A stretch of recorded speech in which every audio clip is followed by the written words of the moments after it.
कहानी की शुरुआत होती है अमांडा से, जो अपने हस्बैंड और 2 बच्चों के साथ अमेरिका में रहती है।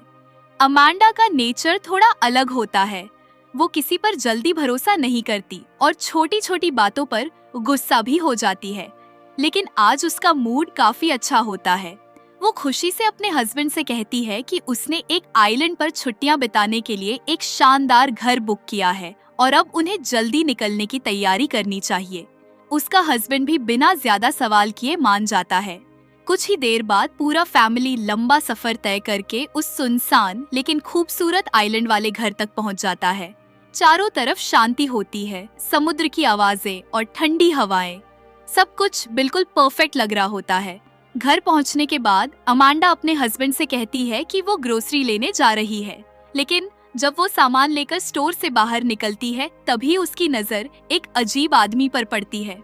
वो अपनी गाड़ी में पैक्ड फूड और वाटर की इतनी ज्यादा क्वांटिटी भर रहा होता है कि देखकर ही अजीब लगे। ऐसा लग रहा होता है जैसे उसे किसी आने वाले खतरे का पहले से अंदाजा हो। अमांडा कुछ पल उसे देखती है, फिर बिना कुछ बोले वहां से निकल जाती है। घर लौटने के बाद पूरा फैमिली बीच पर मस्ती करने चला जाता है। बच्चे खेल रहे होते हैं, सब एंजॉय कर रहे होते हैं। तभी अचानक दूर समुद्र में एक बहुत बड़ा ओनेल शिप दिखाई देता है।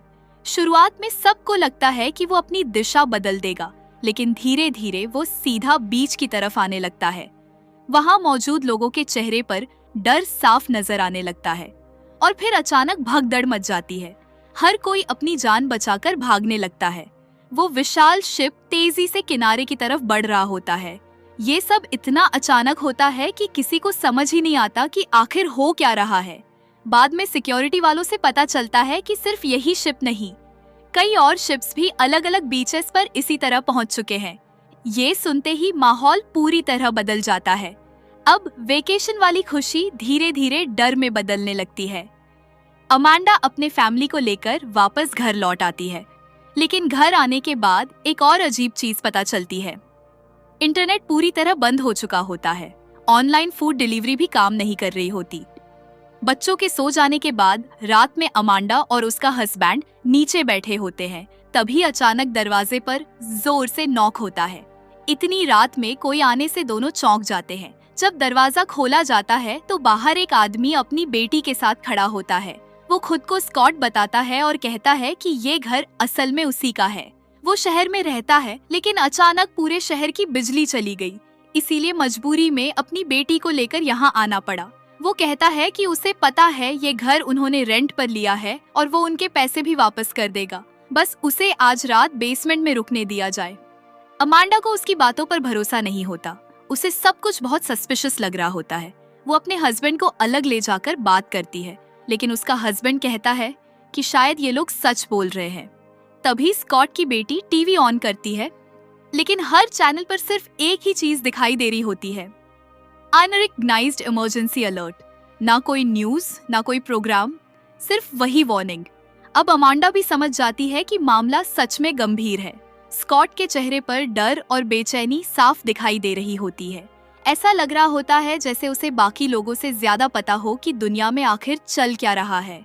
अगली सुबह अमांडा की बेटी उसे उठाती है और कहती है कि अभी तक इंटरनेट वापस नहीं आया।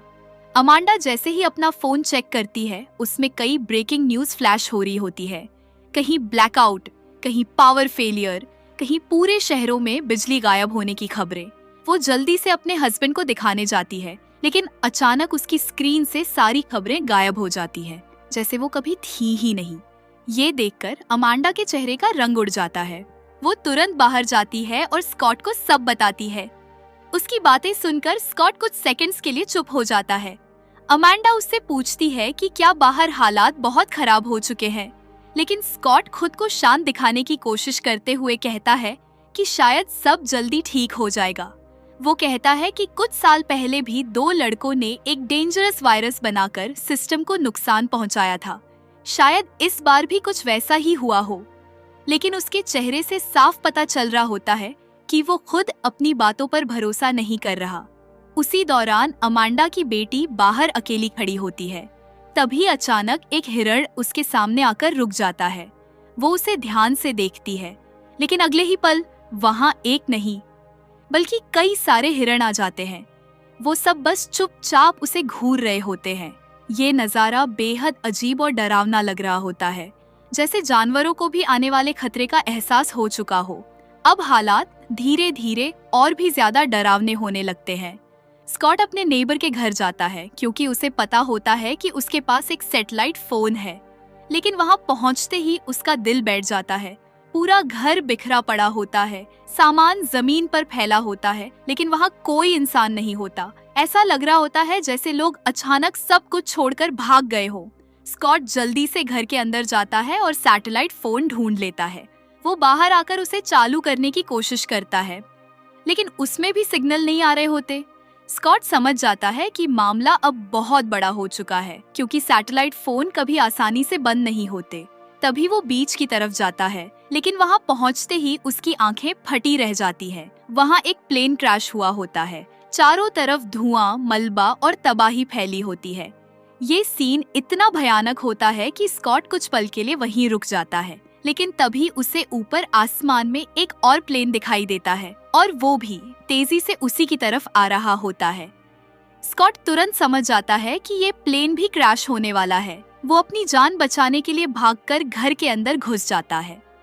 अगले ही पल प्लेन पानी में क्रैश हो जाता है और उसकी वजह से समुद्र की विशाल लहरें घर तक आ जाती हैं। पूरा घर हिल जाता है और स्कॉट पूरी तरह भीग जाता है। जब वो वापस घर लौटता है तो अपनी बेटी से झूठ बोल देता है कि वो बस पूल में गिर गया था, क्योंकि वो उसे डराना नहीं चाहता। इसके बाद वो अमांडा को बताता है कि चाहे कुछ भी हो जाए, सैटेलाइट फोन कभी काम करना बंद नहीं करते। अमांडा उसकी बातों को पहले उतना सीरियसली नहीं लेती, लेकिन जब स्कॉट उसे प्लेन क्रैश के बारे में बताता है तो उसके चेहरे पर भी डर साफ दिखाई देने लगता है।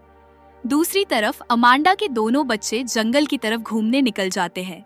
वहां उन्हें लकड़ी का एक पुराना कैबिन दिखाई देता है। अमांडा की बेटी अपने भाई को बताती है कि कुछ देर पहले बहुत सारे हिरण उसके आसपास आ गए थे, लेकिन उसका भाई उसकी बात को मजाक में उड़ा देता है और उसे और ज्यादा डराने लगता है। तभी अचानक एक बहुत तेज और अजीब आवाज गूंजने लगती है। आवाज इतनी खतरनाक होती है कि दोनों बच्चों को अपने कान बंद करने पड़ते हैं।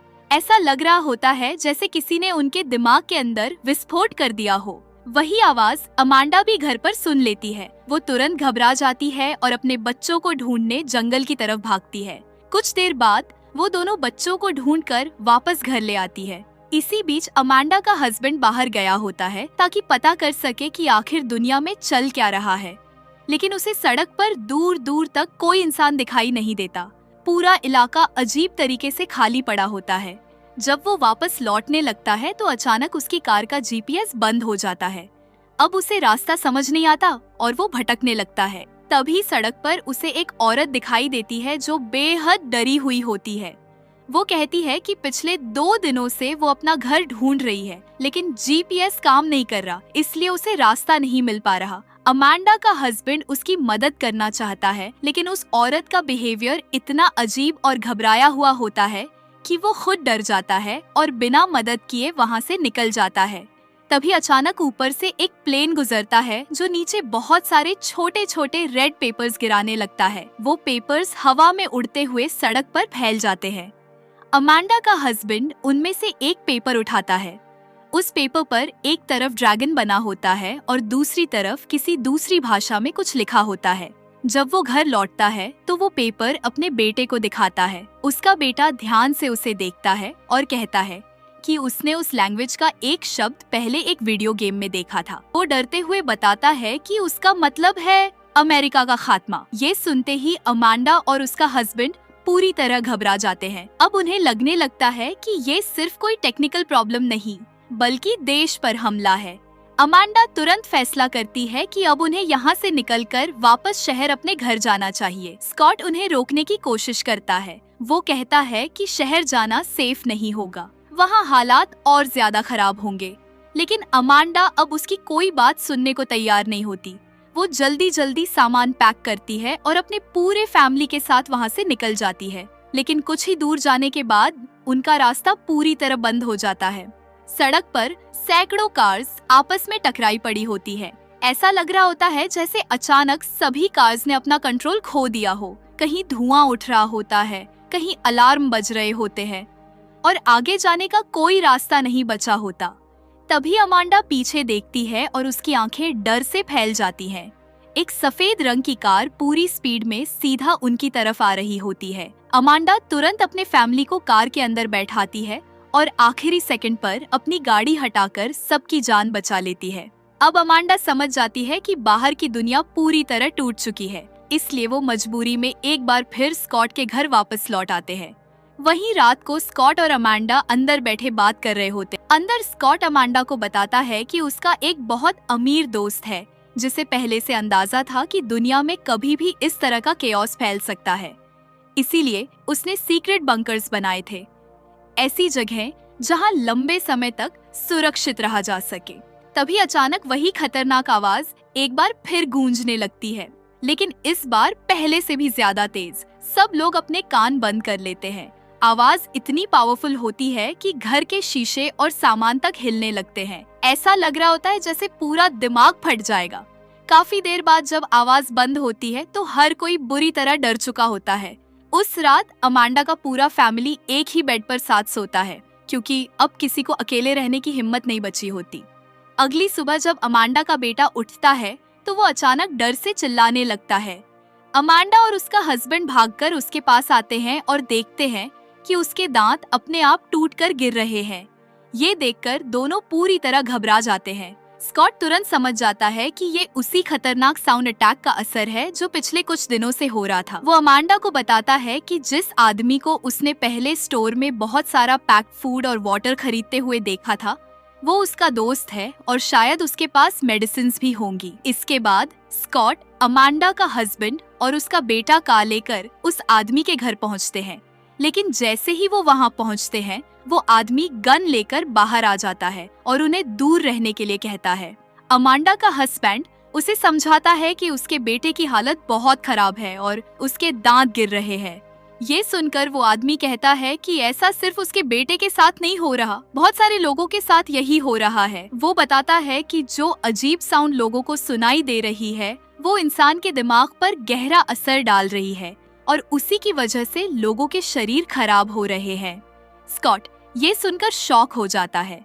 वो अपने दोस्त से कहता है कि उन्हें मदद की जरूरत है, लेकिन उसका दोस्त ठंडे चेहरे से जवाब देता है कि अब इस दुनिया में कोई किसी का दोस्त नहीं रहा। हालात बदल चुके हैं। हर इंसान सिर्फ अपने फैमिली को बचाने में लगा है।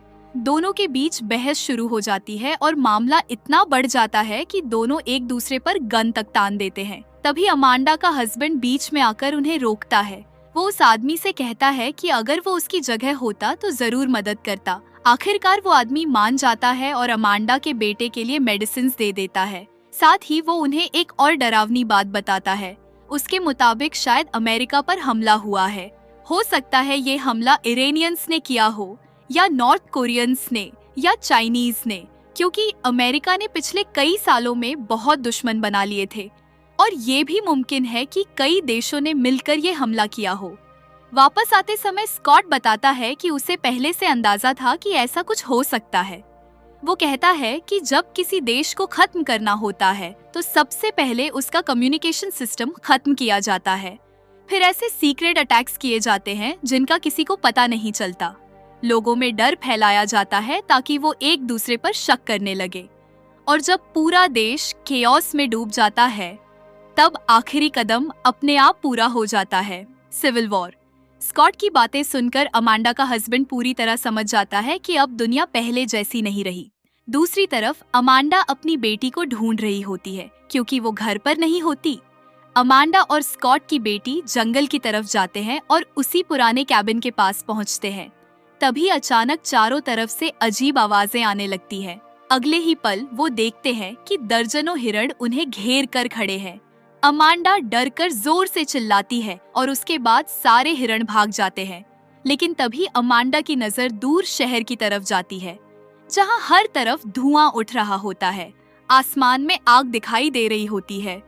दूर दूर से चीखने चिल्लाने की आवाजें आ रही होती हैं। पूरा शहर अब वॉर जोन बन चुका होता है। अमांडा समझ जाती है कि बाहर की दुनिया पूरी तरह खत्म हो चुकी है। अब ना कोई लॉ बचा है, ना कोई गवर्नमेंट। लोग खुद एक दूसरे को मार रहे हैं, लूट रहे हैं और बचने की कोशिश कर रहे हैं। उसी दौरान अमांडा की बेटी जंगल में अकेले चलते चलते एक दूसरे घर तक पहुंच जाती है। वहां उसे नीचे जाने वाला एक सीक्रेट डोर मिलता है। जैसे ही वो अंदर जाती है, उसकी आंखें खुली रह जाती है। वहां एक पूरी हिडन बंकर होती है। अंदर खाने पीने का ढेर सारा सामान रखा होता है। इलेक्ट्रिसिटी चल रही होती है। बेड्स, लाइट्स और रहने की हर सुविधा वहां मौजूद होती है। तभी उसकी नजर एक डीवीडी कलेक्शन पर जाती है और उसे फ्रेंड्स सीरीज की डीवीडीज मिलती है। वो खुशी से मुस्कुराने लगती है क्योंकि उसने फ्रेंड्स के सारे एपिसोड्स देखे थे, बस आखिरी एपिसोड बाकी था। वो तुरंत टीवी चलाती है और आखिरी एपिसोड देखने बैठ जाती है। धीरे धीरे उसे एहसास होता है कि यही वो सीक्रेट बंकर है जिसके बारे में स्कॉट ने बताया था, उसके अमीर दोस्त का बनाया हुआ सेफ प्लेस। ऐसी जगह जहां लंबे समय तक जिंदा रहा जा सकता है। और अब अगर अमांडा की बेटी यहां पहुंच चुकी है तो जल्द ही अमांडा, उसका पूरा फैमिली और स्कॉट भी यहां आ जाएंगे।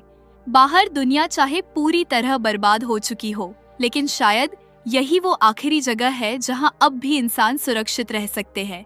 और इसी रहस्यमयी और डरावने माहौल के साथ ये कहानी यहीं खत्म हो जाती है। तो फैमिली, आपको क्या लगता है कि ये हमला किसने किया था?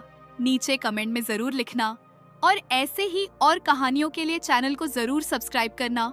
Love you all, bye bye.